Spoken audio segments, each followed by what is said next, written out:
ঘন জঙ্গল। সকালে সূর্য উঠেছে। বিভিন্ন পশু পাখির ডাক শোনা যাচ্ছে। খোলা মাঠে হাতি, ভালুক, খরগোশ, বাঘ, কচ্ছপ, ময়ূর সহ অনেক পশু জড়ো হয়েছে।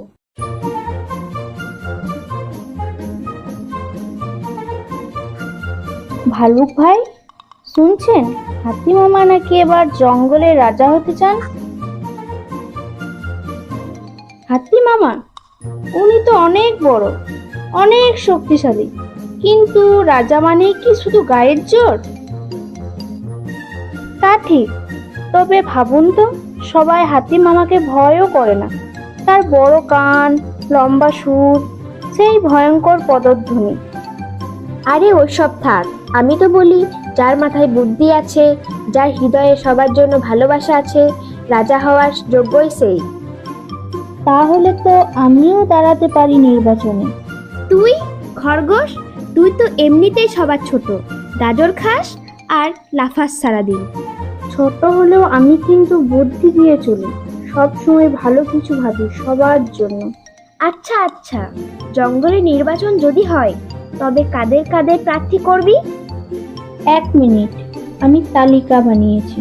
1 হাতি মামা, 2 বাঘ ভাই, 3 আমি নিজে, 4 আপনি ইচ্ছা করলে, 5 কচ্ছপ দাদা, 6 ময়ূর ভাই। তোর তো পরিকল্পনা শুনে মনে হচ্ছে তুই আগে থেকে রাজার মতো চিন্তা করছিস।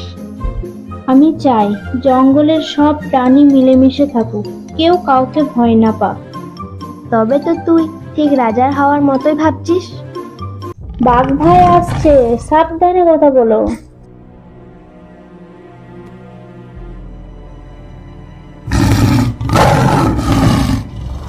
ওর সামনে তো কেউ ঠিকঠাক কথা বলতেও পারে না।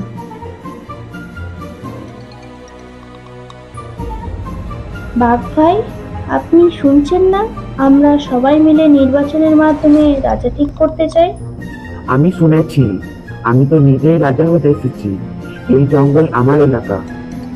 কিন্তু বাঘ ভাই, রাজা মানে তো শুধু শক্তি নয়, নেতৃত্ব, সহানুভূতি, পরিকল্পনা, বিচার বুদ্ধি এসবও তো লাগে।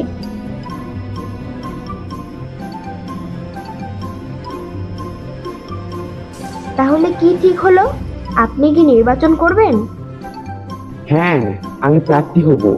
তবে মনে রেখো, কেউ যেন আমার বিরুদ্ধে কিছু না বলে।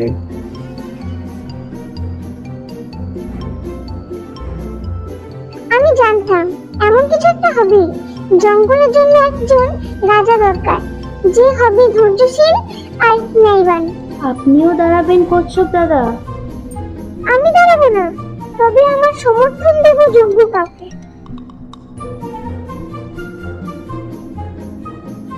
আমি শুনেছি তোমরা নির্বাচন করতে চাও। আমি খুশি, আমি নিজেও দাঁড়াবো, কিন্তু সবাই যেন নির্ভয়ে স্বাধীনভাবে ভোট দেয়, এটাই চাই।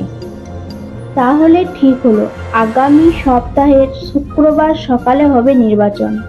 ভোট হবে, ফলাফল ঘোষণা করা হবে, আর আমরা নতুন রাজা পাবো।